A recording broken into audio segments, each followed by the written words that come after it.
Okay, so we had a cliffhanger. Now ready for chapter 31 of The Treasure Hunter's Tale.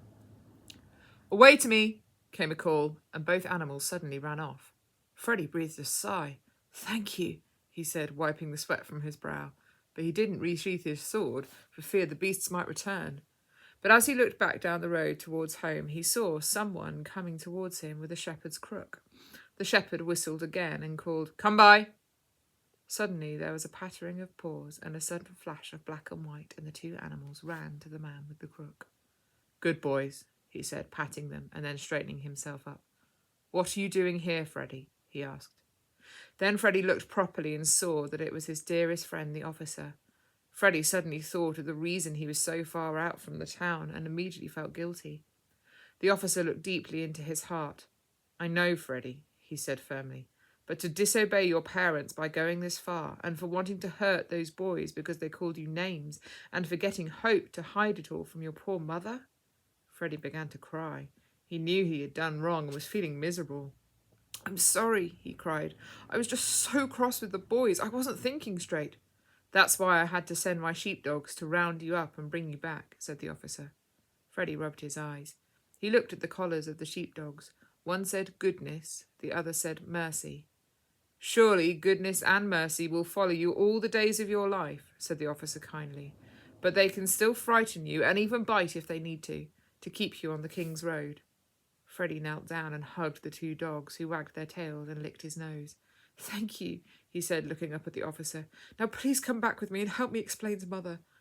"No, Freddie, this is your mistake, so you must own up to it on your own, my boy," said the officer, giving him a hug, and off he walked along the road. Goodness and Mercy stayed by Freddie for a little way of the walk home, and then there was a long whistle and the two dogs returned to their master. Freddie carried on home. He wanted to take his time and ideally delay as much as possible the inevitable questioning and justify punishment, but he also wanted to make amends quickly, as he knew his mother would be very worried, and he was sorry. He wanted to apologise to her and to his little sister as soon as he could. He got home to find Hope sitting outside the garden with a very glum look on her face. "Oh, Freddie, are you okay?" she cried, running to him and giving him a hug. "Hope, I was very wrong to tell you to go home on your own and to not tell Mother anything. I'm very sorry," said Freddie, kneeling down to give her a proper cuddle. "And I hate those boys," said Hope fiercely. "Oh, but we mustn't hate them because the King doesn't want us to hate anyone," said Freddie firmly. Hope looked surprised. "Don't you hate them then?" she asked, sniffing and rubbing her nose. "I did feel cross and hating towards them, but I don't now, and I will try never to again," said Freddie. "You see, Hope, it was very wrong of me to chase them because I wanted to fight them." "But you were just doing that because they threw dirt at me," defended Hope. "That's what I was telling myself too as I was running along, but the officer made me realise something," said Freddie firmly. "What was that?" asked Hope. "He made me realise that I was also cross with them because they called me a sissy and the goody two-shoes preacher's boy, and I didn't like that." "I like being Daddy's girl," said Hope quietly. "I like being his son too," said Freddie gravely, "and I shouldn't have taken offence at being called something that I am, but it did get to me because I knew they were mocking me." "Well, let's not go to that meadow ever again," said Hope firmly. "No, Hope, that's not the way," said Freddie. "In fact, I think we should invite them to my baptism." Hope stopped and stared at Freddie. She admired him for his bravery. "Really, Freddie?" she asked. "Would you really do that?" Freddie looked at Hope gravely. "Yes," he said, "because one of the things of getting baptized is to show everyone that you're not ashamed or embarrassed or afraid of following the King, and I didn't show that today, so I need to show that to those boys." "What if they laugh at you and call you sissy again?" asked Hope, genuinely concerned. "Then I will pray hard and be brave and turn the other cheek," said Freddie with great resolve. The two siblings held hands and walked back into the house.